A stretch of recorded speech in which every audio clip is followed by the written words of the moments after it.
Good evening, viewers. Humphrey B. Flabert of TISM. Ron Hitler Barassi from TISM, and here we are, TISM doing something on DVD. The only reason that we're putting all this rot on is because it's a done thing these days. I mean, so what? You can fit 4.5 gigabyte on a DVD. What people don't understand is you don't have to. It's not compulsory. It doesn't make it better, but everyone's doing it, so we better do it, Humphrey, I think. I mean, are you really, do you really give a rat's ass about where TISM came from and people associated with TISM?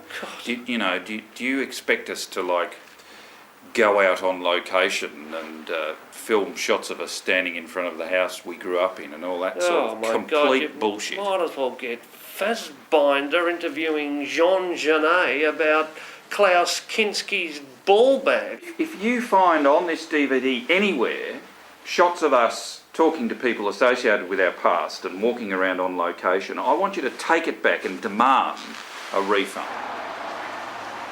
Of course, here we are at this very well appointed athletics reserve, and there is the Duncan McKinnon Hall. Duncan McKinnon.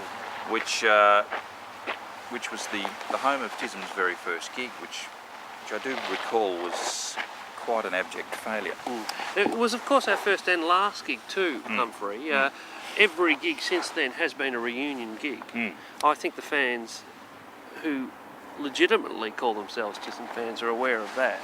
Yes. So this has been the only venue TISM has ever played at in its whole career, taking away the reunion venues, which is every subsequent venue. Well, that's right, and I think it's certainly, look at it, it's just so healthy looking. Yes. Everything about it speaks of health, which I think has been, a little appreciated aspect of the TISM canon.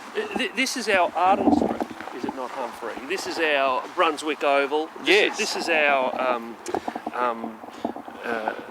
before the Saints went to Moorabbin, this is our Fitzroy Street Oval. This is the home ground of TISM. If we could just get these boys here, this is...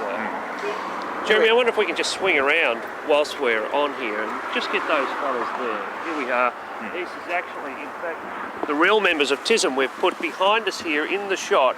They are the most intelligent members of TISM. Note that sort of look, that's their original. They're young, they're enthusiastic, they're driving a P-plate car, and if we just keep the camera on them when the lights change, hopefully we'll see them having a crash. I think they're drunk. If you guys, if Ron and Humphrey could just crash that car, wankers! Wankers!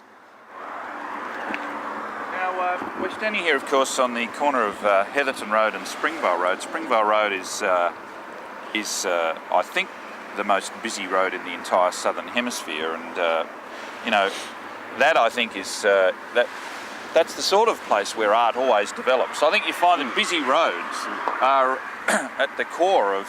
Mick Jagger grew up near a very, very busy road. No, and you're more arty sort of artist. They're nowhere near a three-lane expressway and carriageway. No. I mean, it's your three-lane carriageway that's the minimum requirement for your true rock and roll artist, yes. I think. And here art is, of course, short for arterial, as you know. And there is, of course, a reference to this in one of our early songs where we make the claim that I did a great left-hand turn at Heatherton Road. I'd like to point out that that was a lie. None of us ever had the guts to do a great left-hand turn at Heatherton Road. We found this intersection so intimidating as young P-plate drivers that we always drove straight through it. The tram stop is only a quick 25k from here, and this is the sort of desert-like cultural wasteland that we grew up in. It was a tramless wasteland. I think also, Jeremy, we should note out there are no lesbians around here. There's no dance troupes. There's no creative artists. Very much there's no creative artists. No, clearly. This is the sort of world we grew up in.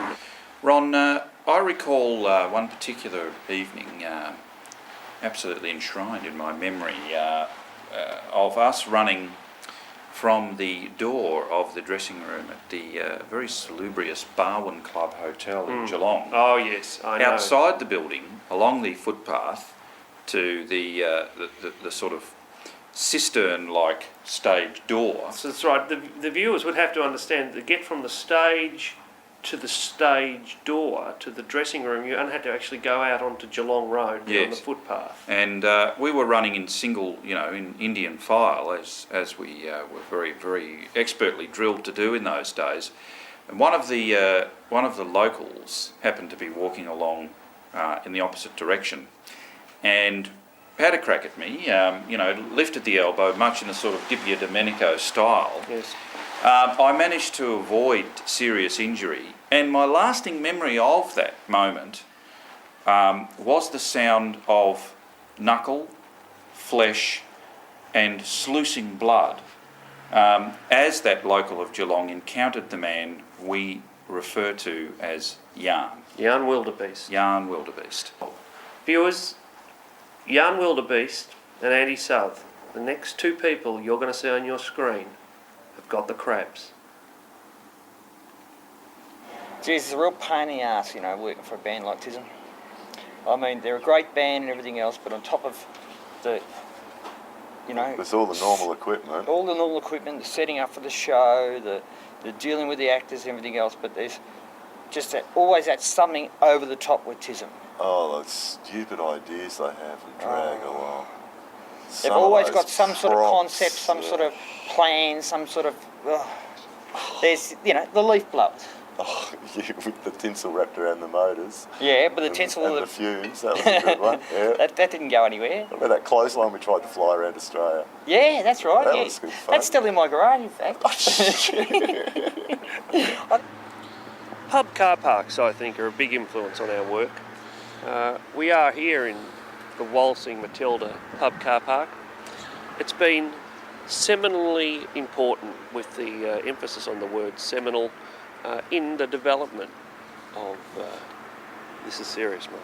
Well, I think that's right, Ron. You cannot underestimate the cultural significance of a head hitting the asphalt of a car park at high velocity. So I never hurt anyone. No. And, being part of that sort of environment, I think, enriches your art. Yeah. And this, of course, the Walsing Matilda is, surely one of the cultural hubs of Melbourne. Yes. I mean, merely the fact that it's open till 5 a.m. shows you that the people of Springvale were, they're very much of the night owl category, smoky jazz vibe. Yes. There's a lot of cabaret. A lot of beat poetry, I think, happens at about 4:59 a.m. here. It's mainly the sound of skull beating against asphalt. There were many Salminios walking around at the Walsing Matilda, outside in the car park during the formative years of TISM, enacting their own particular stream of consciousness. Exactly. On the corpus callosum of their unsuspecting victim. You can now order a Salminio in the salad bar there at the Family Bistro. That's right. As the Salminio and the Kerouac with chips. The Ginsberg light bitter I would recommend here at the Wally Mat. If any of the viewers of this DVD wish to come down here, just mention the DVD.